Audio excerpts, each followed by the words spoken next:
Yes, people, yes, people, yes, people. Welcome back to the We Talk Football podcast. Now, just a quick message before we jump into the video.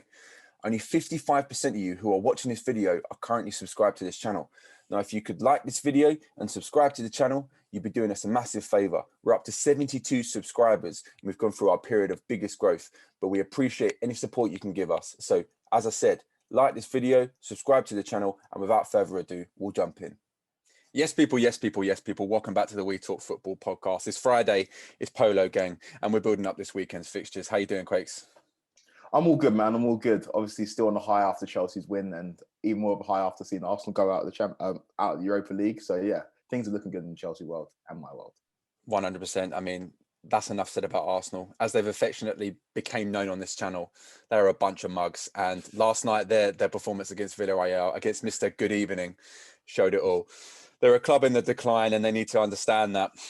But you're buzzing in Chelsea land right now. But are you going to be buzzing this time tomorrow when you're about to play Man City? I'm not confident about this game at all. Obviously, it's a dress rehearsal for the Champions League final at the end of May, and I would love it if the lingering taste that was left in City mouths was us beating them in the semi-final of the FA Cup. Alas, we face them in the league, and the game that's got a lot of jeopardy on it because Man United had the game postponed against Liverpool. So if Man City win this game, they know they can win the Premier League. So I am very, very nervous going into this game. I know Pep Guardiola's team talk is going to be very, very simple. So like, we win this game, win the league. Let's go and leave a marker on these guys that we'll face in a couple of weeks in the Champions League. So I can see us getting turned over. I can see us getting turned over in this one. I don't think it's going to be a typical Chelsea/Tuchel performance. I think we're going to see City have a lot of the ball and really go for our throats. So yeah, I'm nervous. I think you're right to be nervous, mate. I can't see you getting your asses handed to you just because I don't think any Tuchel team really concedes that many goals. I can see it being a narrow City win. I think maybe 2-1. And like you said, it's a dress rehearsal to the Champions League final now. They're going to want to wrap up the league as soon as they can. And with the cancellation in the Liverpool and Man United game, it's put a lot more pressure on them to do it this week. So yeah, I'm going with a 2-1 win to Man City, and yeah, just to set up a spicy Champions League final where it'll be 1-1 between you guys, pretty much. Yeah, I think I'm going for a 3-1 City win. 3-1. Yeah. It's I'm not confident at all, man. It's the most not nervous, but the most cautious I've been going into a Chelsea game. They are obviously the best team in the country, arguably the best team in Europe. And I'm just cautious going into this game. So 3-1 City win. Hopefully it doesn't go that way. Hopefully we can secure the top four as soon as possible. But I can see us getting our ass handed to us. Well, as a West Ham fan, I'm hoping that you guys can get turned over 3-0. Any help on the goal difference and any chance for West Ham to really bridge the gap between 5th and 4th place would be amazing. Obviously, West Ham have got a tough game this weekend, playing against Everton, who have got a game in hand themselves, but have been in bad form recently. What are you thinking about that game, mate? It's a tough one. Everton, they blow hot and cold. This is really the season, if any, Everton should have really broken into the top four, especially with the investment, especially with Ancelotti as their manager. But they've just been inconsistent, as have most of the teams who are chasing those top four places.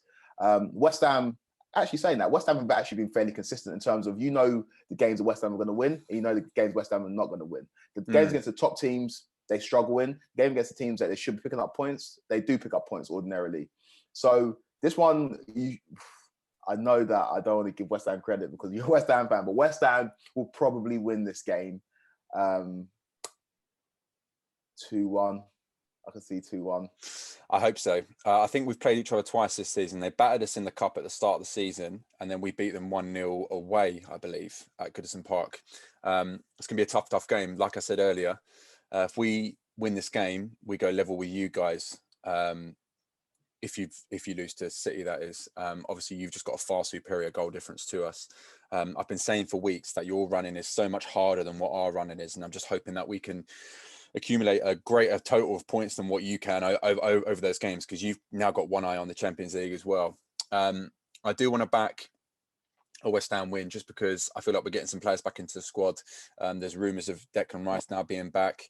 Obviously, we had Antonio come back and he should have had 4 on the weekend. Had Cresswell come back into the side. Lanzini went into the deep line playmaker role and looked imperious, to use a Kwaku Afari word. So I'm going to back us to get a solid 2-1 win.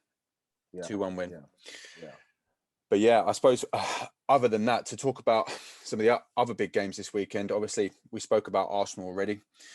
If Arsenal don't pick up a win against West Brom, is it exit doors for Arteta? I think it's exit doors already. I just feel that their season hinged on them winning the Europa League. That pipe dream that evaporated yesterday with that awful showing against Villarreal, where they barely had a shot on target and they took off Aubameyang when they're looking to score a goal and brought on Willian, which tells you everything you need to know about Arsenal right now. And I can't go to any Arsenal game predicting them win because they're just not a very good team. They're Arsenal in name and Arsenal in brand, but in terms of the team on the pitch, they're a mid-table team, if that.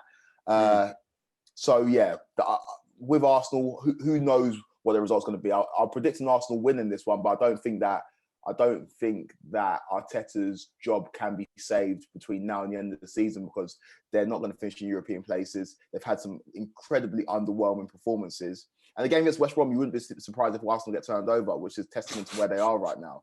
So I'm going to predict an Arsenal win, but not with any confidence. A 2-1 Arsenal win. Well, it's a big game in the weekend, obviously. At this point in the competition, teams down that end of the table need to be winning games. Obviously, West Brom need to win this game. It's a must-win game for them. Arsenal, as much as they've got hopes of playing in Europe next season, there's more to play for West Brom at the moment. And the disarray that Arsenal find themselves in, especially in the club fan base and the feeling around the club, it's a dangerous situation. But speaking of other big games, there's a relegation 6-pointer between Fulham and Burnley. I think if Fulham don't win this one, it's going to put them in really, really big trouble. Obviously, Scott Parker, I really like Scott Parker as a manager, young English manager. You want to see him do well. And they've been really unlucky throughout a lot of games this season, but they're at home to Burnley, and Sean Dyche's teams are traditionally quite hard to play against. What are you thinking about that one? I think regardless of the outcome of this game, I think Fulham are down. We've got four games left. They are 9 points away from safety. And that's from Newcastle 17th place. I feel like Burnley will probably get a result in this game, especially at home. But even if Fulham do manage to scrape a result, I think they're going to be down anyway. It's just they've got too much to do with not enough games left. So I'm going for a Burnley win 1-0, but again, it's not a game that I think holds that much consequence. For sure, yeah. And I've said it on a Ben Glander, shout out to Ben Glander's on his streams quite a lot, that Fulham are a strange team. They really remind me of Brighton in terms of they play some really, really nice football, but they just seem to lack, just leak goals. But they've got so many players in that squad that I would happily see at West Ham. I think there's players in that squad that could play at a higher level in some of the bigger clubs. Like, was it Anderson at the back? I think Loftus-Cheek has had a really tough time there. Anguissa, I think he's really good. Lookman, it's just not quite work for them. And what I would like to see is, if I do see Fulham go down at the end of the season, I want to see them give Scott Parker another chance. I know he's had the chance going down with them already, and he's brought them back up. But I think he's a good manager. I do think he's got a good. I think he's got a good footballing brain. His career speaks for itself, and I think they've just been unlucky across the season. Well, yeah, if you look at Norwich, they start with Daniel Farke. He brought them straight back up. They're one of the best Championship teams we've ever seen. Yeah. And then if you maybe go back into the history books, when you see Burnley, when Sean Dyche first brought Burnley up to the Premier League, they got relegated straight away. They stuck with him. He brought them back up, and they've been a Premier League staple ever since. So, yeah, I'd like to see Fulham stick with Scott Parker. We do know that football is a very different game these days in terms of the hiring and firing processes, and owners want immediate results. But I do think Scott Parker's a good, promising young English manager. And it'd be nice to see Fulham stick with them when they do go down. 100%. But I suppose that's everything for today, guys. They're the key talking points for this weekend. What are you looking forward to? Are you who are your team's playing? Are your team's going to get a good result? Let us know in the comments. Give us a like and subscribe as usual. But where can they find us, Quakes? You can find us on Instagram at We Talk Football Podcast. You can find us on Twitter at WTF Podcast 90. We're on Apple Podcasts. We're on Spotify. We're also on TikTok. There's a new TikTok coming today, I promise. A pack opening for the Euro 2020 stickers. Yeah, make sure you like this video and subscribe to the We Talk Football Podcast on YouTube. We are steadily growing, trying to put out more content there for you guys. So yeah, make sure you like and subscribe, and we'll be back with more videos very, very soon. Cheers, guys. See you later.